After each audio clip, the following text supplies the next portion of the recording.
తన తండ్రి ఆస్తి కావాలి, అవును తన తండ్రి కోరిక అవసరం లేదు. తన తండ్రి కోరిక మగబిడ్డకి వారసత్వం ఇవ్వాలి.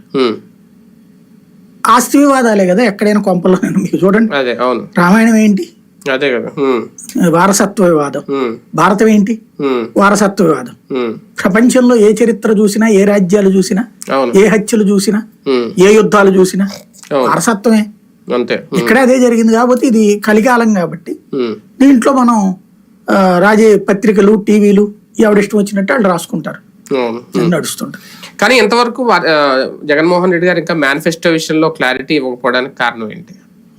వచ్చే నెల ఉగాదికో లేకపోతే ఉగాది తర్వాతనో రిలీజ్ చేస్తానని చెప్పారు వైవి సుబ్బారెడ్డి ఎవరు మొన్న మధ్య.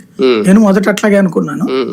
ముందైతే ఆయన చేసే వరకు చెప్పుకుని 21 రోజులు, ఆ తర్వాతన అంటే ఇప్పుడు ముందు చెప్పేస్తే టాపిక్ ఇటుకే వెళ్ళిపోతుంది కదా. ఇప్పుడు ఏంటి ప్రస్తుతం ఇప్పుడు జరుగుతున్న సభలన్నిట్లో చూస్తే ప్రోగ్రెస్ రిపోర్ట్ చెప్పుకుంటున్నాడు.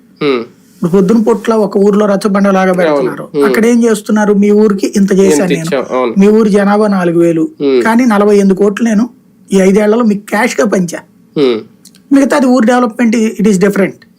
40-50 వేల కోట్లు, ఇది 40-50 కోట్లు మీకు ఇచ్చాను నేను అని చెప్తున్నాను. నిజమో కాదో అన్నటువంటిది అది.